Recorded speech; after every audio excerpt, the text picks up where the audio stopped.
Excellency Muhammad Yunus, Chief Advisor of the Interim Government of the People's Republic of Bangladesh.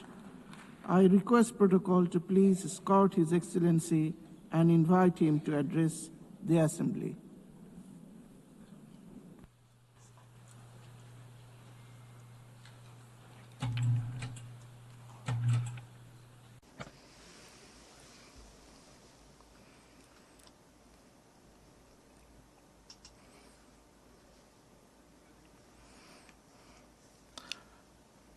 Assalamu alaikum wa rahmatullahi wa barakatuhu.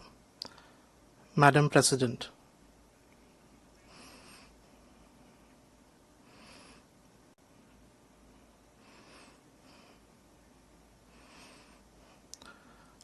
I congratulate all member states on the 80th anniversary of the UN Charter.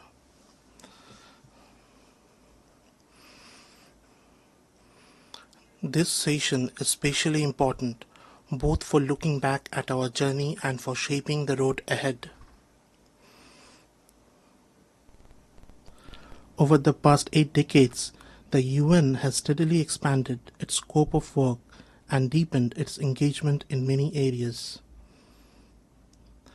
It has played an indispensable role in advancing peace and security, in promoting human rights, in improving lives across the world, and in upholding justice, fairness, and equality.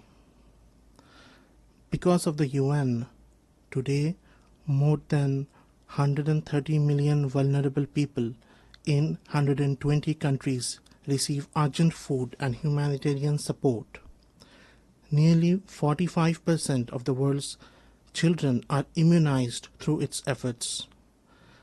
Its agencies stand by those in distress, delivering food, clean water, sanitation, vaccines, and other life-saving services in every corner of the world.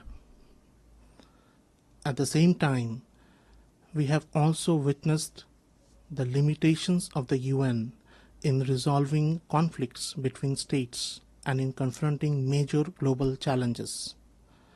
Yet, on the whole, its role has been overwhelmingly positive and beneficial for humanity.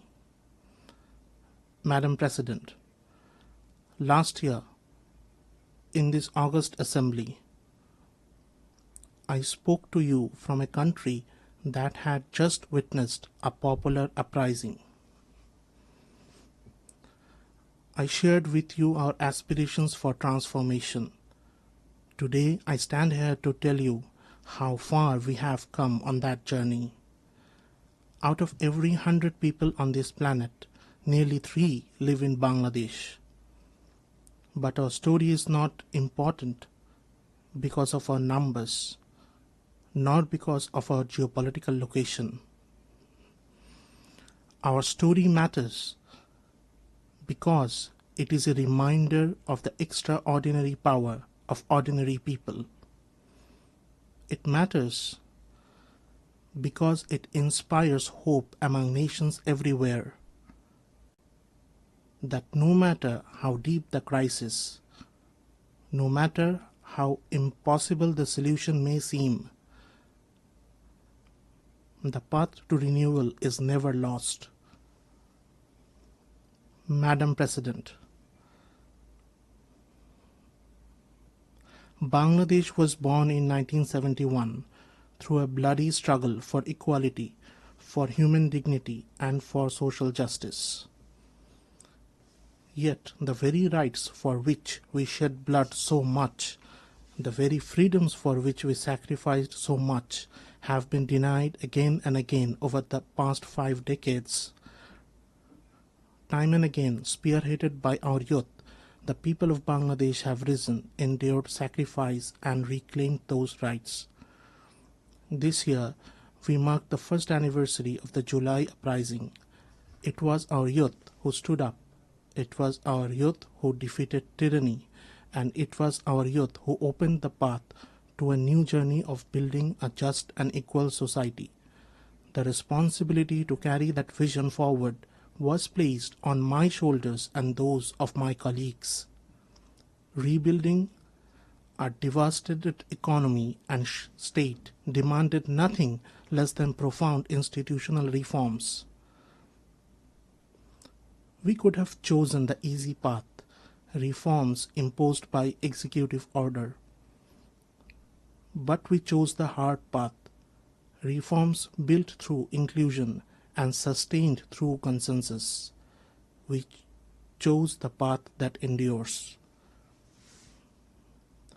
Our goal is clear: to create a democratic order where power is balanced, where no autocrat can ever return, where no elected leader can destroy democracy, and where those who are meant to protect the people can never again prey upon them. To realize this vision, we established 11 independent commissions on governance, judiciary, elections, public administration, law enforcement, anti-corruption, women's rights, and other vital areas. These commissions consulted citizens, studied deeply, and produced detailed proposals for reform.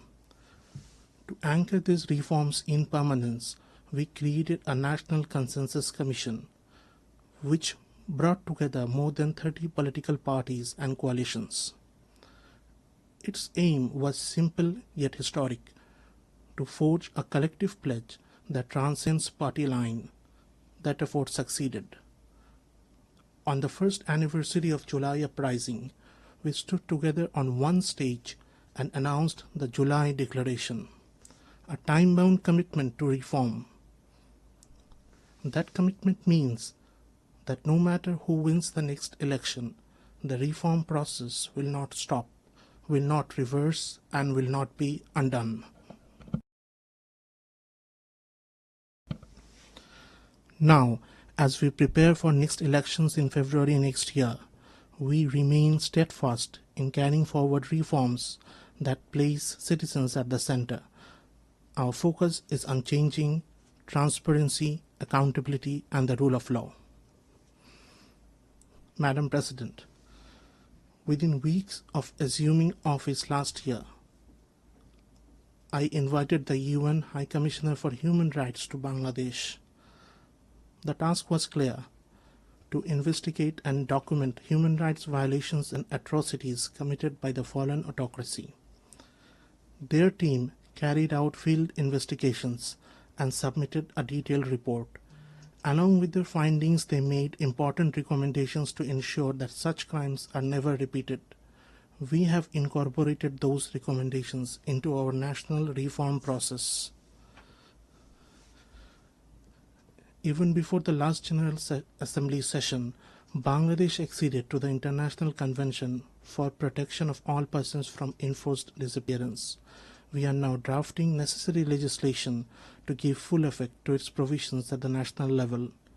This year, we joined the optional protocol to Convention Against Torture, and we are working to establish an independent national mechanism to prevent torture in line with its requirements. To strengthen our transformation from a repressive authoritarian system into a democratic order that protects human rights, we have also authorized a 3-year mission of the Office of the High Commissioner for Human Rights in Bangladesh. This mission has already begun its work, providing technical support to help us build strong and lasting safeguards. All these steps and commitments reflect the aspirations of our people, and those aspirations are clear: to build a democratic, inclusive, and pluralistic society. Madam President, at the heart of our development strategy lie 3 guiding principles: good governance, social inclusion, and sustainable development.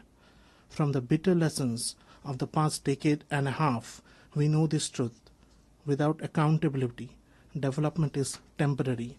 Without accountability, development is fragile. Infrastructure projects driven by corruption and narrow political interests not only burden the economy, they fail to serve the people. When we assumed responsibility, we uncovered the vast scale of corruption and theft of public resources and the severe economic vulnerability it had created.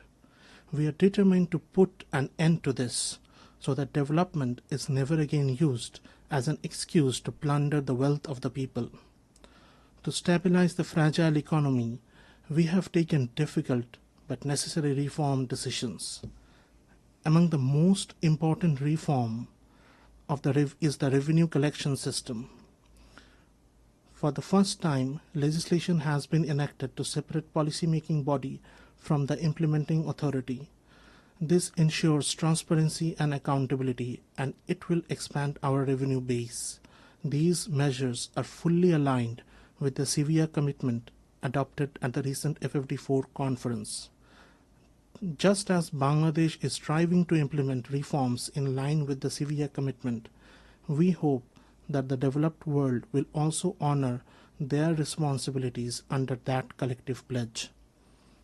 We also believe that reform of decision-making and governance in global financial institutions is urgently needed. Equally vital are an inclusive framework for international tax cooperation, coordinated global measures against illicit financial flows and corruption, and stronger international cooperation for the recovery of stolen and illicit assets. Madam President, recovering the illicit assets stolen from our country is now one of our highest priorities. In the past 15 years, billions of dollars were siphoned abroad through corruption. We are working tirelessly to bring this wealth back. Yet, legal processes in the concerned countries and different other obstacles are hurting our efforts. Without sincere political commitment from the countries concerned, we will not be able to recover these assets. The current global financial system has failed to prevent the illicit transfer of resources from developing nations.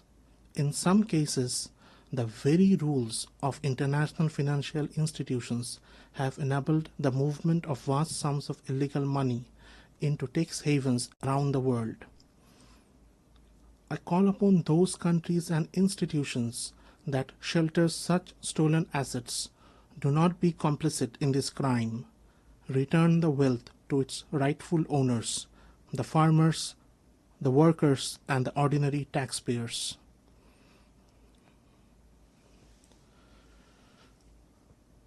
I propose the adoption and enforcement of strong international regulations to prevent the plunder of resources from developing countries and to ensure their return when stolen.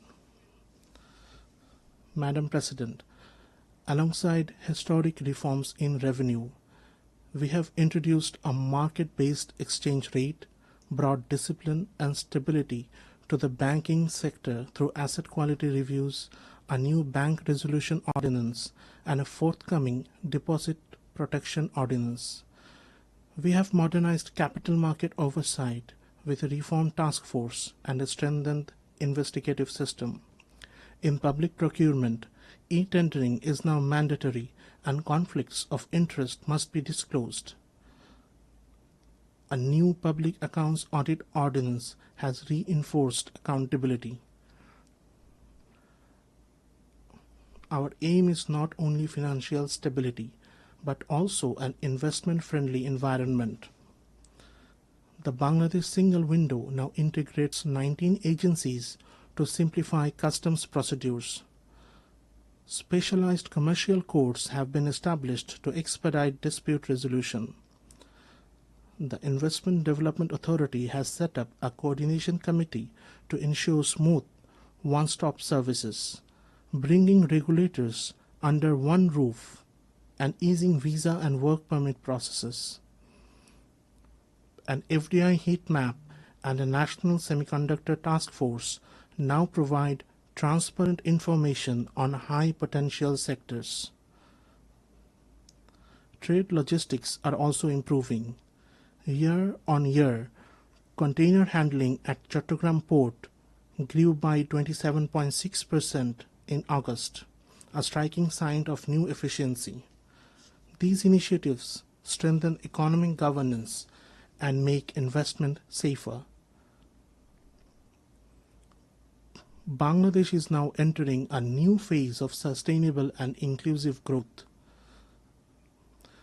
This progress would not have been possible without the extraordinary contribution of our migrant workers.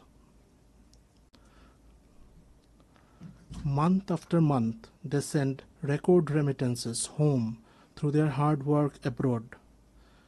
Their contribution is not only vital for Bangladesh, it is equally valuable for host countries, where they provide essential services in high demand. Migration is therefore mutually beneficial, good for us, good for them.